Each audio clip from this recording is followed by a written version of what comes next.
Hello everyone, स्वागत है आपका आपके अपने चैनल इंडियाज एजुकेशन हब में।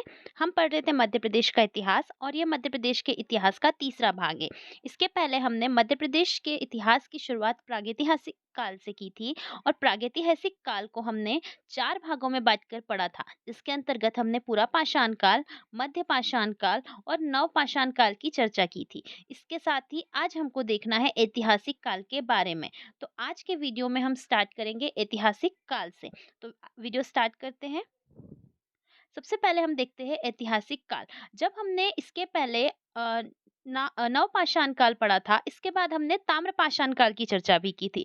तो ताम्रपाषाण काल के अंतर्गत उस काल के जो व्यक्ति थे वो तांबे की धातु का उपयोग करते थे और ऐतिहासिक काल वह काल था जहां पर जो मानव था उस वक्त का मानव वो लोहे का उपयोग करता था, इसीलिए इस काल को हम लोह युग के नाम से भी जानते हैं।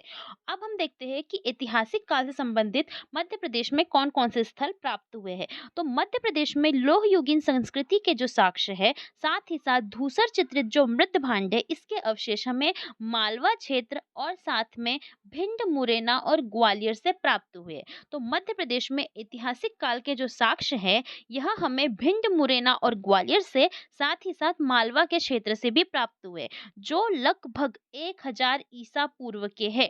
ठीक है, इसका डेट याद रखिएगा कि यह कितने पुराने हैं, तो यह 1000 ईसा पूर्व के हैं। अब हम देखते हैं महापाषाण स्मारक। महापाषाण स्मारक क्या होता है? तो मध्य प्रदेश में जो मध्य प्रदेश का दक्षिण भाग है, मध्य प्रदेश का दक्षिण भाग है, यहाँ पर पाषाण काल की कुछ समाधियां है, जिसे हम महापाषाण स्मारक के नाम से जानते हैं। तो मध्य प्रदेश के दक्षिण भाग में जो पाषाण काल की जो कुछ समाधियां बनाई गई है, इसे ही हम महापाषाण स्मारक कहते हैं, जो आपको चित्र में दिखाई दे रहा होगा। ठीक। और ये कहाँ कहाँ पाए गए हैं? तो यह मध्य प्रदेश में जो महापाषाण स्मारक है, यह मध्य प्रदेश के सिवनी और रीवा जिले से प्राप्त हुए हैं।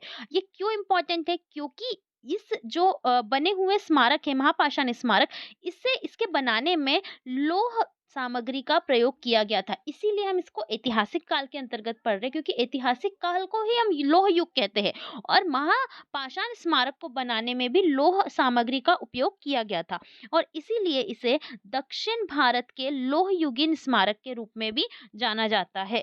तो यहाँ पर क्लियर क्या क्या चीज हुई कि ऐतिहासिक काल के संबंधित जो स्थल है, यह मध्य प्रदेश के भिंड, मुरैना और ग्वालियर से प्राप्त होते हैं।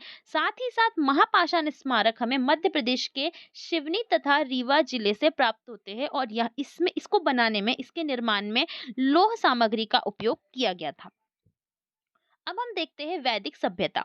तो वैदिक सभ्यता की अगर हम बात करते हैं, तो मध्य प्रदेश का जो वर्णन है, यह उत्तर वैदिक संहिताओं, ब्राह्मण ग्रंथों और अरण्यकों में मध्य प्रदेश का बहुत सारा विवरण देखने को मिलता है। और जो कौशितकी उपनिषद है, कौशितकी उपनिषद में अप्रत्यक्ष रूप से विंध्य पर्वत का उल्लेख मिलता है। इसका अर्थ यह है कि मध्य प्रदेश में भी हमें वैदिक सभ्यता देखने को मिली थी।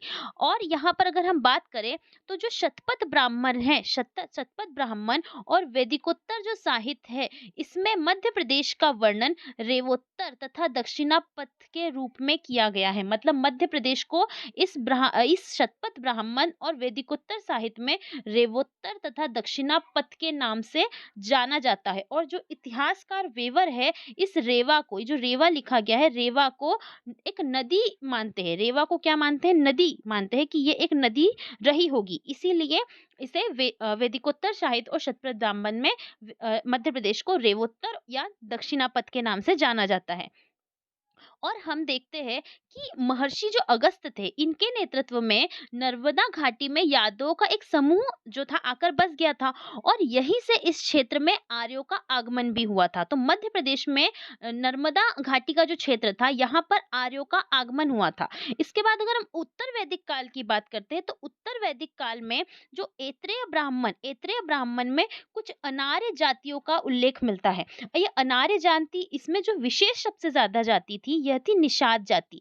निषाद जाति का उल्लेख हम रामायण में भी देखते हैं।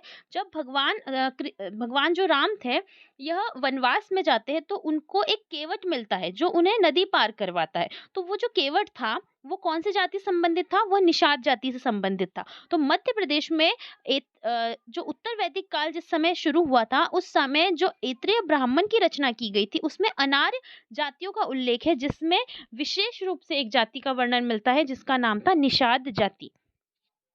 अब हम देखते हैं कि मध्य प्रदेश में पौराणिक काल कैसा रहा। तो अगर हम पौराणिक कथाओं की बात करते हैं, पौराणिक पुरानी जो कथाएं कही गई है, तो कहा जाता है कि पुरानी जो कथाएं है इसमें जो अभी वर्तमान का जो क्षेत्र है अनूपपुर, वर्तमान का जो क्षेत्र है अनूपपुर, ठीक है, अनूपपुर, ये जो मैकल पर्वत क्षेत्र है यहाँ पर नागवंशी शासकों का शासन था। तो मध्य प्रदेश का जो अनूपपुर क्षेत्र है यहाँ पर किसका शासन था? नागवंशों का शासन हुआ करता था। और ये जो नागवंशी शासन था, तो इनकी जो पुत्री थी नागवंशी शासन में, इनकी जो पुत्री थी ये थी नर्मदा। नर्मदा इनकी पुत्री थी, नागवंशीय शासकों की नर्मदा पुत्री थी। अब जब नर्मदा जी इनकी पुत्री थी तो होता क्या है कि गंधर्व गंधर्व लोग होते हैं, गंधर्व क्या करते हैं, यहाँ ये जो क्षेत्र था कौन सा, अनूपपुर क्षेत्र, यहाँ पर क्या कर देते हैं, आक्रमण कर देते हैं। गंधर्व क्या करते हैं, आक्रमण कर लेते हैं इन नागवंशियों पर। और ये नागवंशी अपनी मदद के लिए, अपनी सहायता के लिए कहाँ जाते हैं, यूपी अयोध्या में जो एक शासक हुआ करता था इक्ष्वाकु वंश के पास क्या करते हैं, सहायता के लिए जाते हैं। तो इक्ष्वाकु वंश से जब सहायता मांगी जाती है तो इक्ष्वाकु वंश के जो राजा थे वो अपने पुत्र पुरुकुत्स, ठीक है, इक्ष्वाकु जो राजा थे वो अपने पुत्र पुरुकुत्स को क्या करते हैं, सहायता के लिए भेजते हैं। किनकी सहायता के लिए? नागवंशियों की सहायता के लिए भेजते हैं। और जब नागवंशी क्या करते हैं, इन गंधर्वों को पराजित कर देते हैं, तो यहाँ पर इस नर्मदा नदी का जो विवाह है ये किसके साथ हो जाता है, पुरुकुत्स के साथ हो जाता है, ठीक है। और ये इस जो नर्मदा नदी है इसका पुराना नाम क्या था, रेवा, जिसका वर्णन अभी हम लोगों ने किसमें किया, वैदिक सभ्यता के अंतर्गत किया। तो वैदिक सभ्यता के अंतर्गत जब हमने रेवा नदी को पढ़ा, वही नर्मदा नदी थी रेवा नदी। और पुरुकुत्स से शादी होने के पश्चात नर्मदा नदी का नाम वो परिवर्तित करके क्या कर देते हैं, रेवा का नाम परिवर्तित करके क्या कर देते हैं, नर्मदा रख देते हैं, ठीक है। और इसी वंश जो इक्ष्वाकु वंश है, इसी से संबंधित एक राजा होते हैं जिसका नाम था मुचकुंद। मुचकुंद क्या करते हैं, यह विंध्य तथा सतपुड़ा पर्वत श्रेणी के बीच मंधाता खंडवा की स्थापना करते हैं, ठीक। तो यहाँ पर हमको देखने को मिलती है खंडवा की स्थापना होती है, जो किसके द्वारा की जाती है, मुचकुंद के द्वारा की जाती है।